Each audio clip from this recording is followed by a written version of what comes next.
This is episode 223 of Come On You Reds, the Toronto FC podcast. It is a pleasure, as always, to have you along with me and my good buddy. I am Gareth Wheeler. He is former Toronto FC midfielder Terry Dunfield, breaking down another week of frustrating Toronto FC play. But I'll say this, Terry, I'm feeling inspired this morning. We're recording this on June 30th.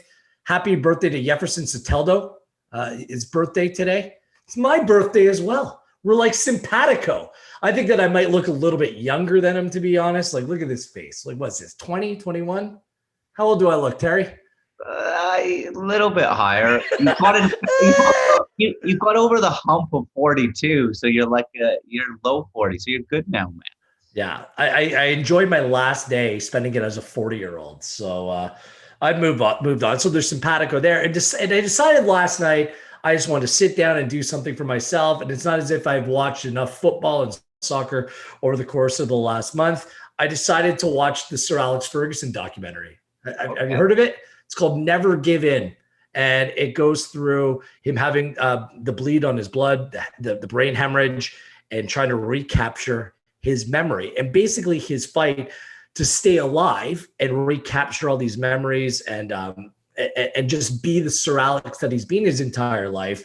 There was just this mentality of like digging in, just, not willing to compromise and finding another level. And it's just very inspirational, his entire story from his struggles as a youth into becoming a footballer at Rangers and his struggles there and having to move on and becoming a manager and things not working out well. He was when he initially came to Manchester United, then building this legacy. And I love the guy. He's like one of my favorite humans on the planet.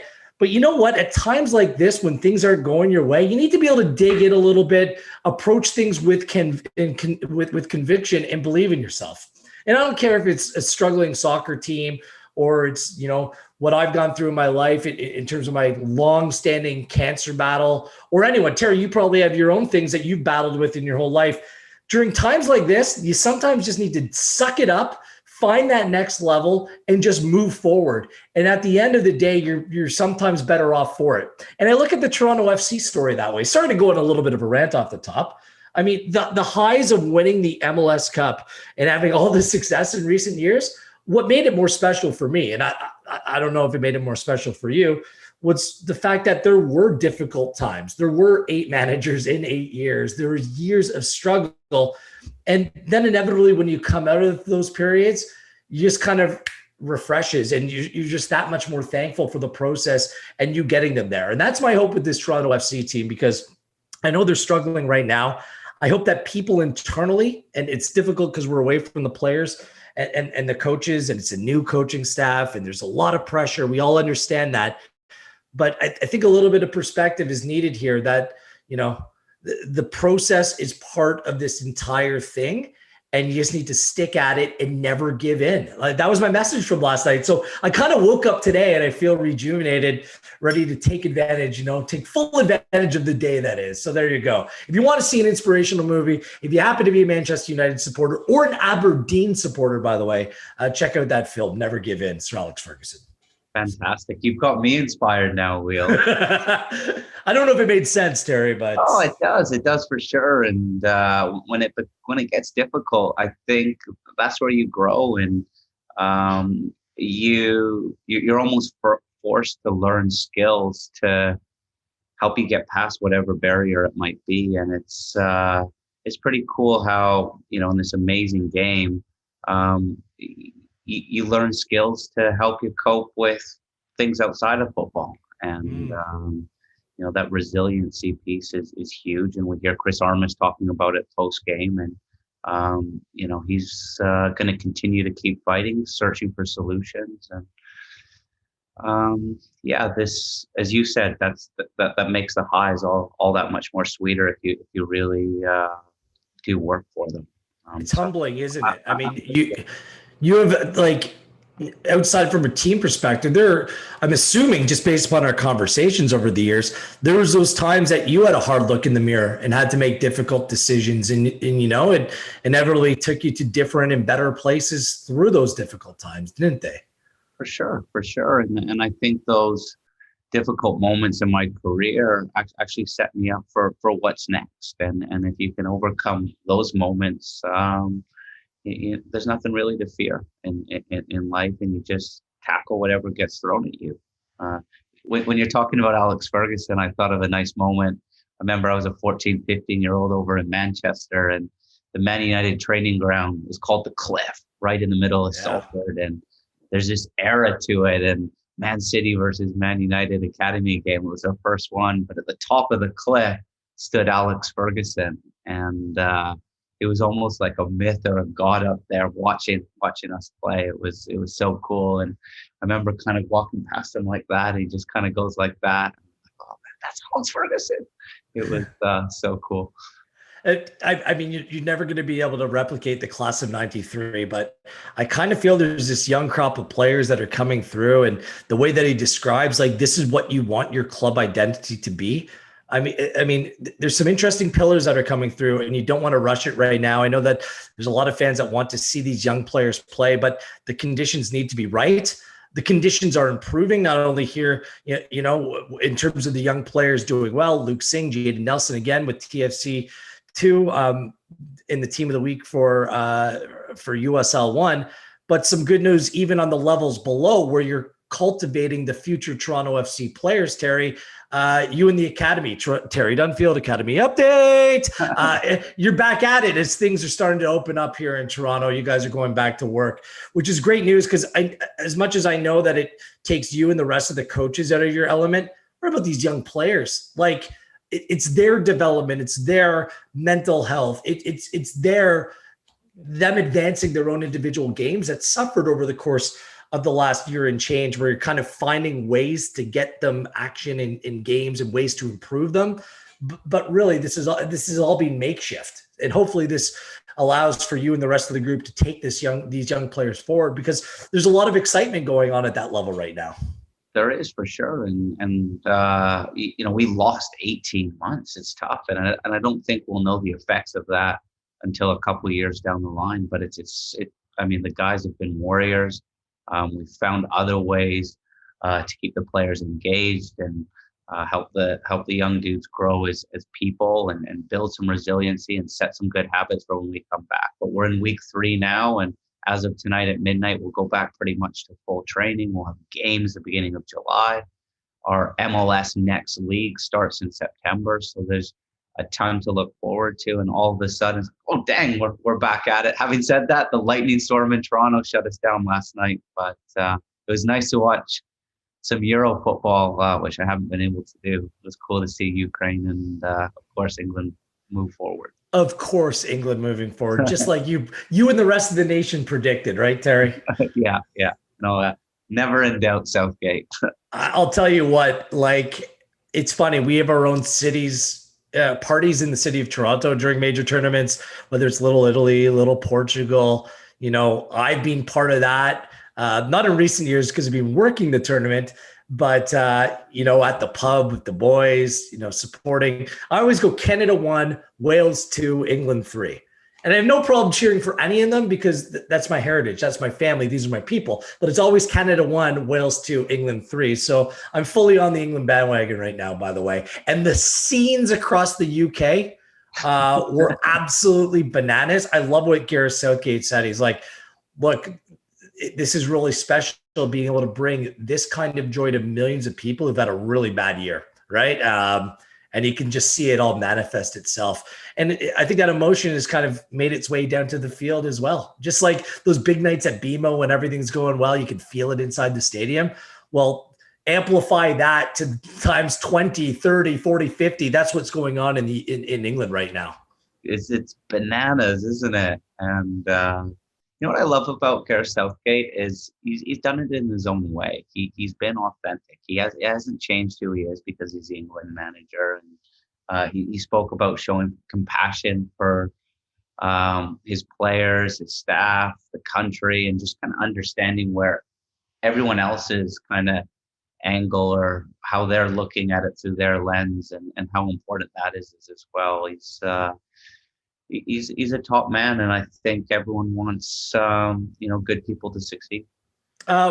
We'll obviously we're keeping our eye on that tournament. It's great. The Gold Cup is coming up, July 11th. It's just we had a taste of the Canadian men's national team.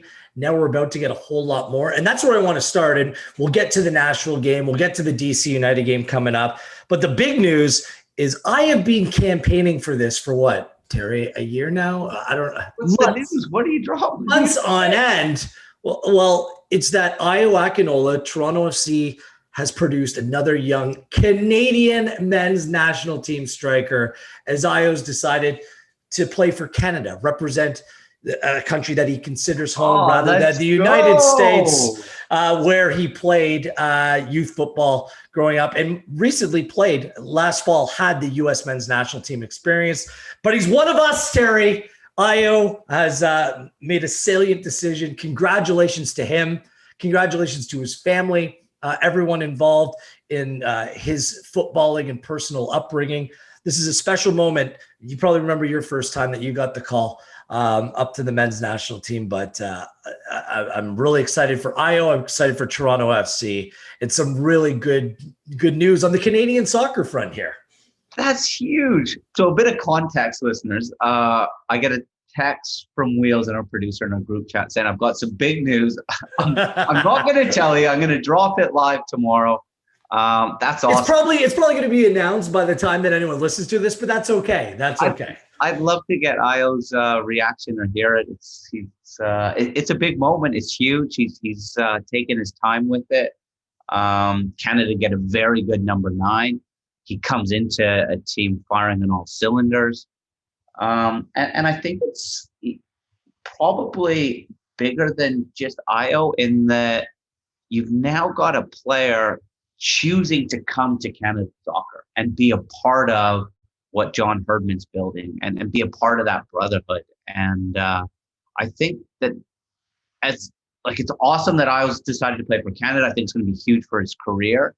But I think it's even bigger for Canada soccer, and it's 1-0 Canada over US. It's just like a little marginal win. Not that I'm competitive or anything, but that's kind of where my head goes with it. I love it. I think he'll be a great fit for how Canada play.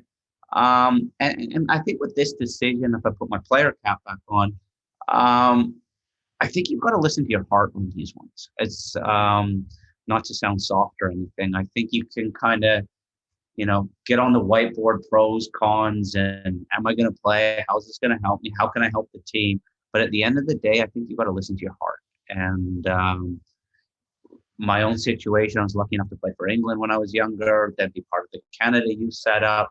But when that first men's team national call-up came to play against Venezuela, man, I was bouncing off the wall in my little home in Manchester, going crazy. And then I got to sort out my passport, and I carried my boots with me on the plane. I was that excited. And I could so see that, by the way. I could so picture it. And I was 26. It was because of injuries and stuff. It came later in my career, and it was just so special. And I'm buzzing for Ayo. Yeah, it's kind of funny because he grew up playing in the American system, but he really grew up as a person inside the Toronto FC, inside the walls of Toronto FC, and you see all these young players getting a look, and a number of them didn't play over the course of the most recent World Cup qualifiers, but they were part of the kind of the taxi squad, so they had that experience. And I just wonder, being part of that environment, Terry, John Herdman and what he's all about, it's infectious at times. You want to be part of that team. You want to be part of that brotherhood. And I'm sure we'll all hear from Ayo more in the coming days, but I'm sure that has to have some kind of influence, right? Being part of this project and being part of something special that's being cultivated here. For sure, being part of that family. He's had a taste of it a couple times coming in as a training player, and I think it'll be challenging for him. There's he's not going to walk into the team when you've got Jonathan David, Laren, Cavallini, to name a couple. So I think it's also him saying, you know what, I want to compete. I want to fight to get into the 11, which is cool too from him to see that it's maybe different than what it would be 10 years ago, whereas Ayo, we need you. You're going to play every game. Come play for us. Where it's like you can be a part of this journey, but you know what? You're going to have to work hard to get into the 22, 23. And from what I'm hearing, it'll be a younger squad at the Gold Cup, and maybe that played a part in that he might get some opportunities to show what he can do ahead of the Octagon. There are still some top players there. Davies, Laren, they're going to be involved. The thing is, when you're making a decision from a playing perspective, yes, the player pool in the United States is bigger, but there's competition for spots there. There was a way into the United States team. You mentioned it with Canada. There's all kinds of very good attacking options for John Herdman, but I'm not sure there's anyone like for like like Ayo Akinola, a player that likes to try to play in behind the lines a little bit. David likes to drop deeper. Laren has become less of a true out and out number 9. He's a player that likes to drop deeper, finds pockets of space as well. He's different from a Lucas Cavallini as well. So I think in terms of profile, Ayo might be a little bit different and provide an alternative option for John Herdman, and a player who certainly showed last season what he can do. Obviously, his health leading into this season set him back to a certain degree, but I think there's a lot of reason for excitement about a different type of attacking player that can give this team different options, as they've a ton of games coming up in the not so distant future. Yeah, good. You've sparked me. You've got me excited with that point a little bit, and you got me thinking. And I think too, we don't quite know what Ayo's ceiling is going to be. I think we know where Jonathan David is. I think we know where Laren is. I think Cavallini is now a proven goal scorer, and we know what he brings to the table. But MLS is back. We saw some sequences or some snippets of Ayo that said, wow, man, this guy could get into a top league in Europe one day. And I think potential is always an exciting thing. And yeah, I think too, he brings something a little bit different where he could really threaten in behind back lines. Osorio's involved in that club, in the Canada team, usual suspects. And that's what we're looking at right now. 2 more games for Toronto FC, then into a 10-day Gold Cup break. The good news for TFC, this gives them some more time to allow a player like Alejandro Pozuelo back into the team, resolving any other issues. But it also gives Toronto FC that time where we're hopeful they'll be back returning into this country in the near future.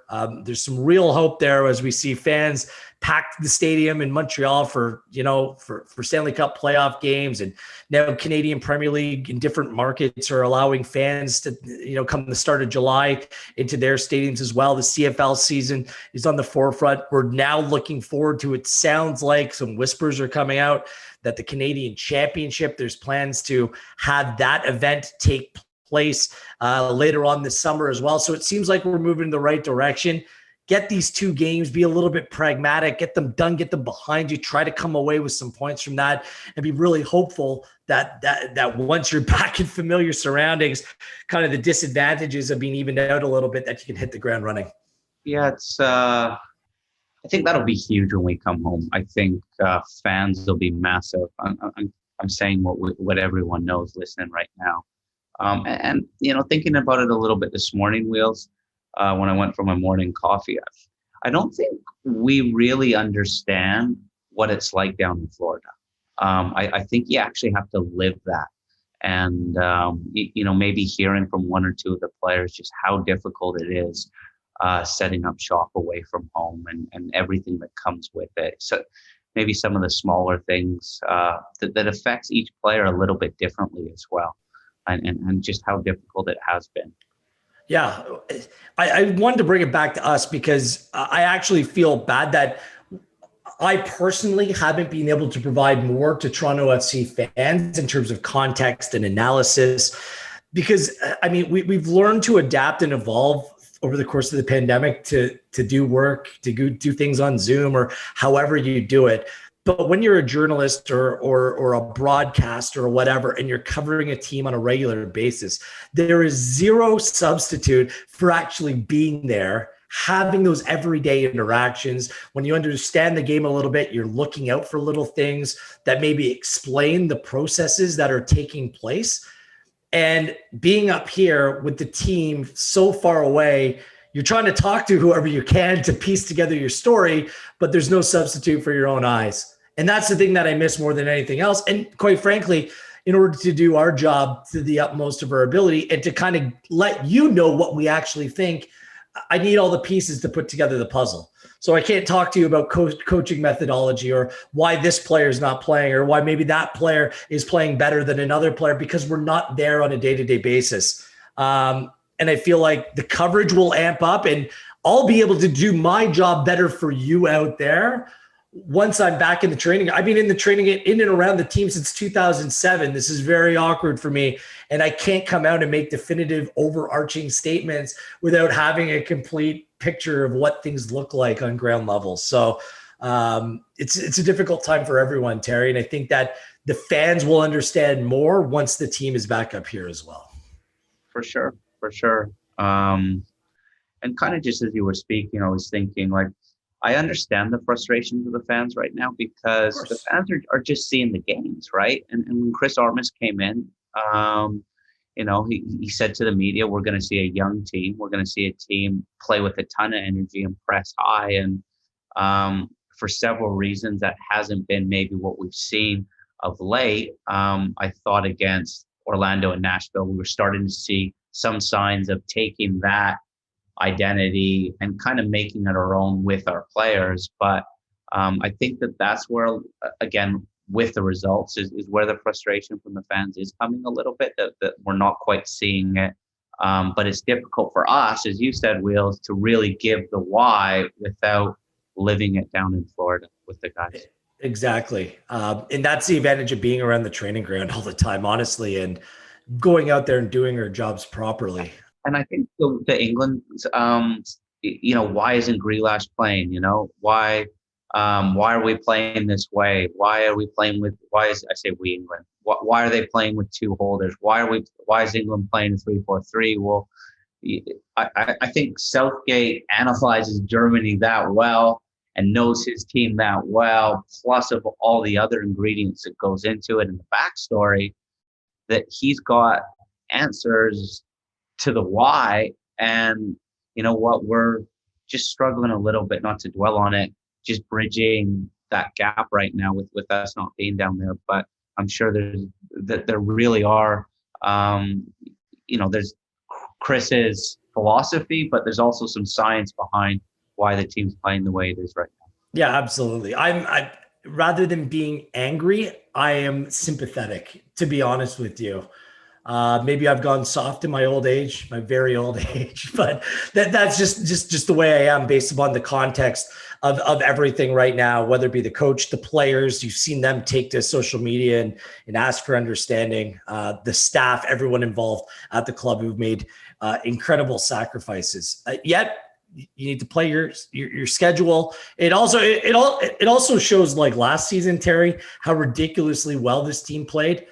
When you're kind of looking at the underlying stats, like the expected goals are relatively the same between this team. But I mean, Pozuelo was playing on another level last year. He was playing at an MVP level. He hasn't played this year. Like he won you a number of points and just everything.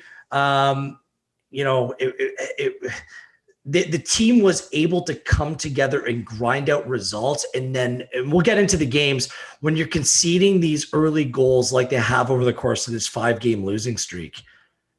It just puts you at such a competitive disadvantage when right now you're going out and chasing games. That for me is the biggest culprit of this most recent losing streak is the early goals conceded. They're killing this team.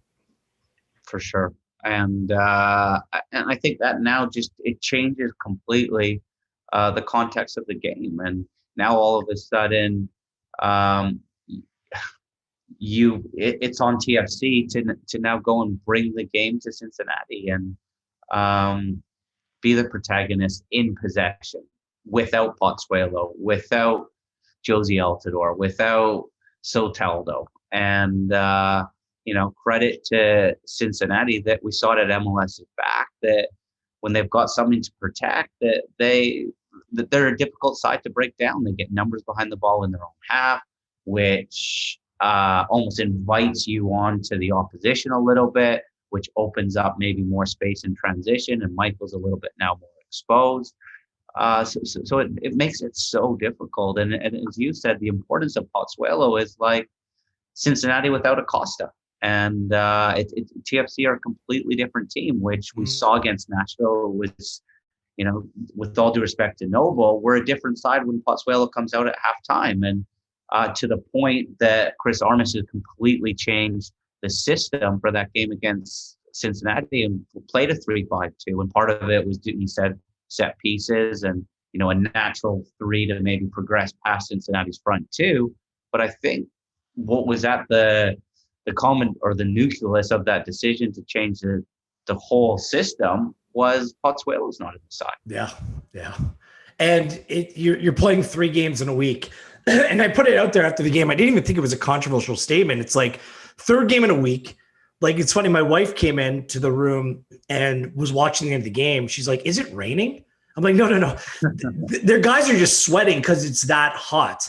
And I'm like, when you're chasing games in those conditions without your DPs, you're being put at a complete disadvantage. And people were angry about that. Oh, the weather's the same for. I understand that, but it's conceding the early goals and chasing it without Pozuelo, without Soteldo. Akinola's on the like. It just made for a completely difficult context for a team that's already reeling a little bit. So, look, it's just part of the way that games play out. That's why this summer's Euros, for context, only 3 teams have conceded the first goal and come back to win a game. And when TFC on a regular basis is giving up that first goal, they're not in control of the game. Let's get into the national game because they gave up that early goal. But this is something that Armas has said, and I completely agree. There's been a response each and every time that they've conceded that first goal over recent games, 5 times in the last 5 games, where TFC have almost immediately punched back and got a goal or almost got a goal. And Delgado was denied by Vermeer right off the goal line. A wonderful ball. The pass was so sexy. Dom Dwyer in behind to Patrick Mullins, and Matarrita just got there in time. I mean, those are 2 chances where you take either one of them, different game entirely, especially when you're playing 3 at the back, Terry.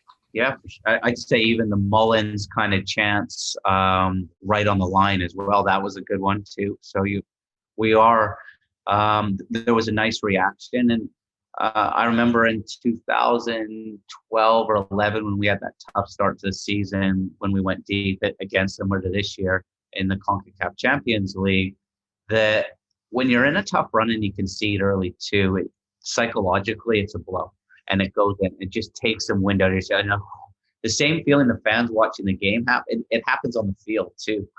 And especially if it's a rubbish goal, if it's a tough goal that you shouldn't concede, you're like, are you kidding me? And we spoke about it last week on the pod. The character of the group is strong. They're going to continue to fight. And it wasn't just huffing and puffing. We created some nice opportunities. The 4 minutes actually leading up to that goal, twice we get in behind them, Delgado, Richie Larea. And you're thinking, watching, man, we should be good here. The new system looks good. My question was, and I thought it was interesting that, and I get it, that it was maybe Osorio and Richie Larea, that kind of chemistry, putting Osorio to the right-hand side maybe, where Delgado's used to being on the right, Oso on the left. That's our kind of championship midfield with Michael kind of at the base of that triangle.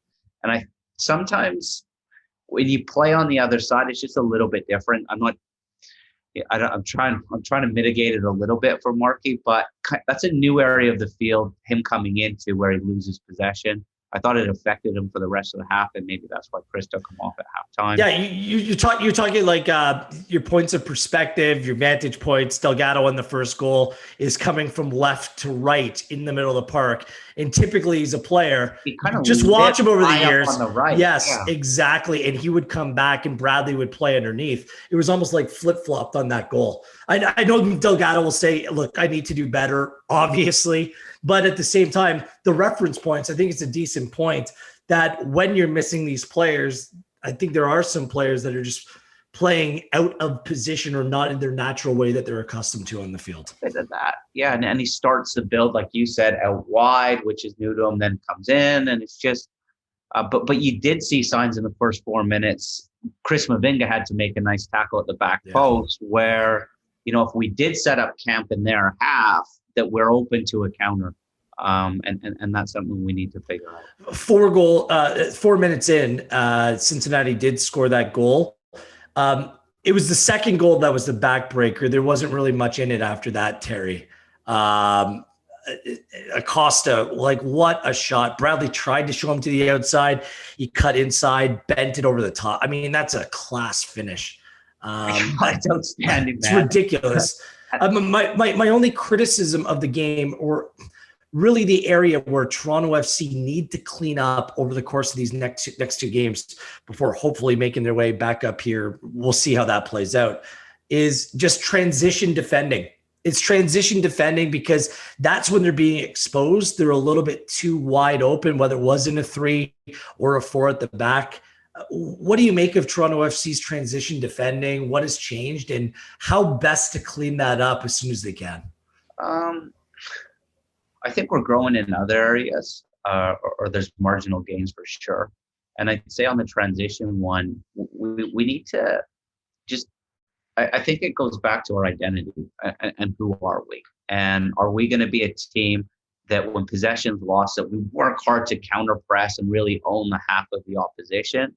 Or are we going to be a side that drops off, protects our goal, and gets numbers behind the ball that we saw under Greg Van? And I think in transition right now, we're kind of caught in between. Some are kind of stepping, some are dropping off. And I'd say, too, the quality in the league's getting better. There's no easy game. You look at that Cincinnati team, that's a very good team, and they're a team near the bottom of the league. They've got pieces that can hurt you. So if the opposition do get space and time, I think that they can they can hurt you. And I think you've got magical players like Acosta that can create half a yard on his own. Or, I still think even with the Marquis Delgado turnover, there's still a lot to do. It was a great slip pass and good goal from Cruz. So I think that for sure is a moment of the game we have to be careful of. And I just all kind of, I guess, get on the same page. What are we? Are we a team that's going to counter press hard? And that's what Chris said off the hop. Or are we going to be a team that maybe can't do that because of heat, due to personnel change? And let's be a little bit more pragmatic and get numbers behind the ball. Right. That's a great point. Anything else about this game, Terry, you want to bring up? To one of the, I guess, causes of conceding early is it allows the opposition now to protect what they have and drop off. And what we saw was we had 24 crosses to their 4. Only 3 of those connected. And I think that was an area of the game that Cincinnati protected their goal well, but once we get into those areas, can there be more on the end of it? When we penetrate that box, can there be a little bit more precision while still protecting yourself for that transition moment? And Chris Armas spoke about how he felt like whenever we did turn over the ball and have a transition moment, that Cincinnati fouled us. And maybe that's the MO on us. Let's kind of hack a shack to TFC and give them free kicks. Well, if that's the case, we've got to be dangerous on set pieces. And we had 6 corners, 4 free kicks, and not a single shot on target. So I think if we can become a little bit more dangerous on set pieces, maybe that'll lead to less fouls potentially. Yeah, just look at the heat map from this game. Everything is right in the middle of the park. I love Yapstam as a player for Manchester United, obviously, but he parked that bus. It was true. There was like 4 and 5 and then just 1. And and he could do that because they took the lead in this game and TFC ended up chasing. So they fell 2-0. Is their 5th consecutive loss.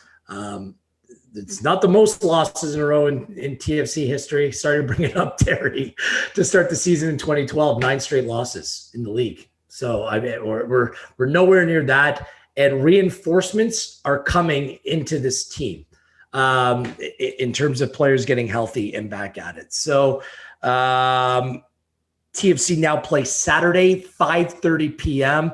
Audi Field against DC United, a team that's had an okay start. They have a new manager as well in Lasada. What do you make of DC, and what does TFC need to do differently ahead of this game? Be ready for a press. DC have kind of changed their style of play under him. They press high, they're aggressive. They don't allow teams to kind of get into a rhythm at all. And then what they do well is if that press is beaten, they reorganize and protect their box well, a little bit like Cincinnati. Also like Cincinnati, they're very good on set pieces, second and third best in the league. So we've got to be wary of that threat. Key players, Canoes in midfield and Gressel, a lot goes through them. But I think the key to probably, or one of the keys to maybe having success against DC is once we do beat that press, continuing with momentum and not allowing DC to reorganize and set. And we're now having to break down a couple of blocks. And if Saltado is able to play, I think he'll be huge. Sort of continuing that momentum forward and not allowing them to reset. The birthday boy Soteldo is back with Toronto SC. He was on the training field yesterday, a day off today, and we'll see whether he is fit enough to go this weekend in some kind of capacity. A lot of familiar names in this DC United team: Ariola, Assad, Briand, Hamid, Kamara, everyone's favorite hatchet job in Felipe. I'm shaking my head no, because last year it was just talk about hack-a-shack. Felipe is the guy right there. So it's a little bit of a gritty team, but there's some real experience in this group, Terry. And that's why I think first job for Toronto FC on this weekend. Remember when we used to do our keys to the game? Yeah. It's just defensive organization. You know what? I don't care if the team plays sexy, free-flowing football. It's okay to set up on the counterattack. Just make sure that early goal isn't conceded. Hang around. TFC still has players that can cause problems in this DC United team. Just 20 goals conceded. It's the most in Major League Soccer. It's just, and a lot of them, aside from the couple of mistakes by Westberg a few weeks ago, like this isn't on the goalkeeper. These are just like golden opportunities and self-inflicted wounds. So just that's my number one key to the game. Just you have to be tighter, much better from a defensive perspective. And there are players in this team that should be able to do that. Maybe that means Bradley playing a little bit deeper, being a little bit less adventurous. We'll see, Terry, but that's the number one order for this group, defensively solid. Yeah, I agree. And I think you can do it subtly that you almost, it's a tricky one because I think we'll have a lot of the ball, and the way it'll play out, it'll be on us to kind of break down DC. But as we're building, just with a little bit of caution, like you're saying, and not maybe be as open. And you look at that first goal, and it's not on the back three, but if that back three as we're building is just a little bit more narrow, maybe we're in a spot if it does turn over by Markey to deal with it. So I can see what you're saying for sure.